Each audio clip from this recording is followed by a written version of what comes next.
Welcome to Jesus news में आप सभी का बहुत बहुत स्वागत करता हूं। मैं मानचंद भारती आज बात करने वाला हूं चीन के बारे में। हालांकि चीन के बारे में इसलिए बात करने वाला हूं कि चीन जो है अपनी दुश्मनी निभाने के लिए अब वहां पर ईसाई समुदाय के लोगों के ऊपर अटैक कर रहा है। अमेरिका से तो नहीं लड़ पा रहा है, लेकिन उस देश में जो चीन देश में रहते हैं ईसाई समुदाय के लोग, वहां पर करीब करीब कम से कम 7 करोड़ की जनसंख्या है। ईसाई समुदाय के लोग, ईसाई समुदाय के लोग वहां पे रहते हैं। लेकिन अमेरिका के राष्ट्रपति जो प्रेजेंट टाइम में है जो बाइडन, उनका कहना है कि यदि हमारे मसीह समाज को यदि सताया जाएगा तो हम उसका जवाब देंगे। उन्होंने चेतावनी भी दी है, ट्वीट करके अच्छी तरीके से कहा भी है। मेरे प्रियो, इस बात को स्मरण रखना, याद रखना कि आज किस तरीके से हमारे मसीह भाई बहनों को सताया जा रहा है, किस तरीके से आज उनको परेशान किया जा रहा है। आज देश और विदेश में कहीं भी हो, बहुत सारी जगहों पर आज मसीह समुदाय के लोगों को सताया जा रहा है। करीब 7 करोड़ की जनसंख्या चीन में है, जो कि ईसाई समुदाय की जनसंख्या है। मेरे प्रियो, क्योंकि हम बात करने वाले हैं इसलिए कि वहां के चर्चों पर बुलडोजर चलवाया जा रहा है और चीन किस तरीके से यहाँ पर अपना जो बदला ले रहा है, वो एक मनुष्य के जो वहाँ पर ईसाई समुदाय के लोग हैं उनके ऊपर बदला लेना चाहता है। वो सीधे तौर से अमेरिका से नहीं लड़ सकता है, तो उनके समुदाय के लोगों के ऊपर अत्याचार करता है। हालांकि पहले मुसलमानों के ऊपर बहुत अत्याचार किया, अब भी बहुत ज़्यादा मुसलमानों के ऊपर अत्याचार वहाँ पर हो रहा है चीन पे। पहले चीन में मुसलमानों के साथ बहुत बुरा व्यवहार किया जा रहा था। जब से राष्ट्रपति चीन के शी जिनपिंग ने सभी धर्मों को, जो कम्युनिस्ट पार्टी वहाँ की है, उसको समर्पित कर दिया है, उसको हुक्म दे दिया है। अब अमेरिका की मीडिया के जरिए हमें ये खबर मिली है।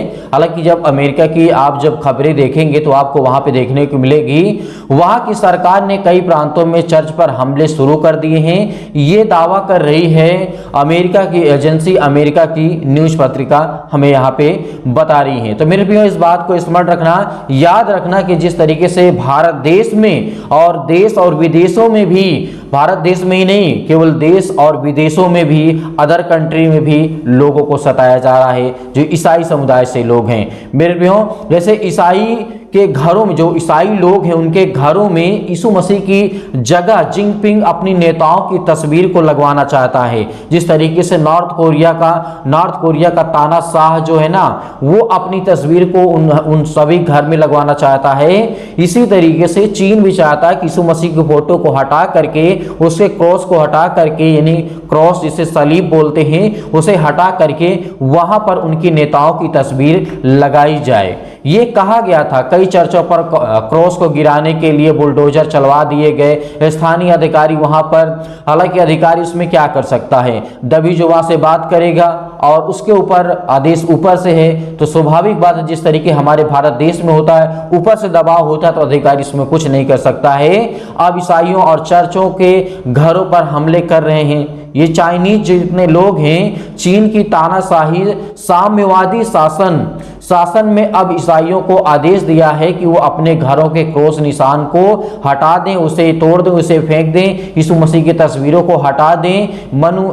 साम्यवादी शासन ईसाइयों से यही हमेशा लगातार दोहरा रही है। धर्म प्रतीकों को हटाया जा रहा है, कम्युनिस्ट पार्टियों के नेताओं की तस्वीरों को वहां पे लगाया जा रहा है। किस तरीके से आज ईसाई समुदाय के लोगों के ऊपर, किस तरीके जिनपिंग की जो सरकार है प्रेजेंट टाइम में, वहां के राष्ट्रपति शी जिनपिंग ने आदेश दिया था कि जब चीन के कई प्रांतों में चाइनीज कम्युनिस्ट पार्टी की सरकार ने चर्चों से धार्मिक प्रतीकों को जबरन तोड़ डाला, उसे हटा दिया। मेरे प्रियो, जैसे मैं यहाँ पे गुलदस्ता रखा हुआ, ये फूल रखा हुआ है, वहां पे ये अधिकार नहीं है कि उसी तरीके जिस तरीके मैं यहाँ पे स्वतंत्र होकर अपने इच्छा अनुसार मैं इसको रखा हूं, उसी तरीके अब चीन ये कहता है कि नहीं, जो मैं कहूंगा, जो चीन की सरकार कहेगी, वो आपको करना पड़ेगा। प्रभु यीशु मसीह को फोटो हटाइए अपने घरों से, अपने चर्चों से, और उसके क्रॉस को, उसके सलीब को हटाइए। क्योंकि जब चीन अमेरिका से नहीं लड़ पाता है, तो वहां के जो लोग हैं, मसीह भाई बहने, उनको सता रहे हैं, उनको मार रहे हैं। इनकी बहादुरी देखिए, इनकी तानाशाह देखिए। लड़िए तो अमेरिका से लड़िए, जाकर के उनसे डायरेक्ट मुकाबला करिए, तो लोग क्या आपका बिगाड़े हैं, जो समाज में लोग रहे वो आपका क्या बिगाड़े हुए हैं। तो आप उनसे बदला क्यों ले रहे हैं। तो ये चर्चों पर लगातार बुलडोजर चलाए जा रहे हैं, बहुत सारे चर्चों को तोड़ा गया जबरन, जबरदस्त, मतलब स्थानीय स्थान पे जो सिवान क्राइस्ट चर्च के नाम से जाना जाता है, जबरन घुस गए वहां पर लोग और वहां पर क्रॉस को तोड़ डाला जाता है और हफ्ते में कोई ना कोई घटना घटती रहती है। क्रॉस को हटाने के लिए कहा गया था और वहां पे जबरन तोड़ करके हटाया जा रहा है मेरे प्रियो। तो जिस तरीके से हम देखते हैं कि आज हमारी ईसाई समुदाय के लोगों को परेशान किया जा रहा है, ईसाई समुदाय के लोगों को, मसीह भाई बहनों को परेशान किया जा रहा है। आज हम विश्वास करते हैं कि परमेश्वर हमारा सच्चा खुदा है, क्योंकि जो सच्चा होता है उसी का लोग विरोध करते हैं, झूठे का तो लोग बखान करते हैं। इसीलिए मैं कहता हूं कि हमारा सर्वशक्तिमान परमेश्वर वो सृष्टि का कर्ता, उद्धार करता है। जिस तरीके से आज चाइना में और जिस तरीके से आज चाइना के अंदर हो रहा है और 7 करोड़ की जनसंख्या है मेरे प्रियो, वहां पर लमसम 7 करोड़ की जनसंख्या है। ईसाई समुदाय के लोग यीशु मसीह को मानने वालों लोग हैं मेरे प्रियो। अब इसमें देखते हैं आगे क्या होता है, आगे क्या न्यूज निकल करके आती है। जैसे ही हम अपडेट को देखेंगे और अमेरिका की न्यूज पत्रिका को, तो उसके बाद हम आपको जरूर अपडेट करेंगे।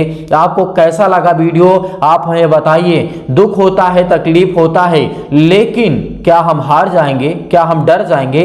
प्रभु यीशु मसीह तो नहीं डरे, मौत से तो प्रभु यीशु मसीह नहीं डरे, तो आज हम क्यों डर जाएं, आज हम क्यों भयभीत हो जाएं? तो आपको बिल्कुल भी घबराना नहीं है, क्योंकि परमेश्वर का वचन कहता है जो सत्य होता है उसी को लोग परेशान करते हैं, लेकिन परमेश्वर का वचन कहता है कि सत्य को दबाया तो जा सकता है, कुछ समय के लिए परेशान किया जा सकता है, लेकिन उसे पराजित कभी भी नहीं किया जा सकता है। वह एक न एक दिन सत्य होकर के उभर करके सामने आएगा। उसी तरीके हमें यह देखने को मिलता है कि वहां की चीन में जो 7 करोड़ की जनसंख्या है, हम परमेश्वर से दुआ करते, विनती करते हैं कि पिता उन्हें देख और उन्हें संभाल, क्योंकि वो आपके बच्चे हैं, वो आपके बेटे और बेटियां हैं। जिस तरीके से चाइना और अमेरिका के बीच में बहुत ज्यादा गर्मा गर्म चल रहा है इस समय माहौल, बातों को लेकर के, कामों को लेकर के बहुत सारी बातें हैं जो मैं बयान नहीं कर सकता हूं, बता नहीं सकता हूं, लेकिन ये काफी है कि हमारे मसीह भाई बहनों को आज सताया जा रहा है, उनको मारा जा रहा है। उनके लिए दुआ करना, उनके लिए प्रार्थना करना,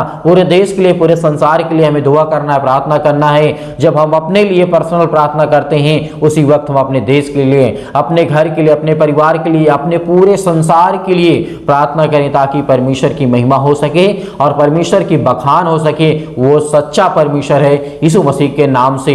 यदि आप इस वीडियो को हमारे YouTube चैनल पे देख रहे हैं, आप नए हैं, अभी सब्सक्राइब नहीं किए, तो चैनल को अभी इसी वक्त सब्सक्राइब करिए और बेल आइकन को प्रेस करके रखिए, ताकि जो वीडियो है उसका नोटिफिकेशन आप तक पहुंचे, उस वीडियो को आप देख पाएं और सीख पाएं और परमेश्वर के वचन पे चल पाएं और परमेश्वर आपको संभालता रहे। यीशु मसीह के नाम से पिता परमेश्वर आप सभी मसीह भाई बहनों को परमेश्वर बहुतायत से आशीष दे। God bless you all of you. Thank you.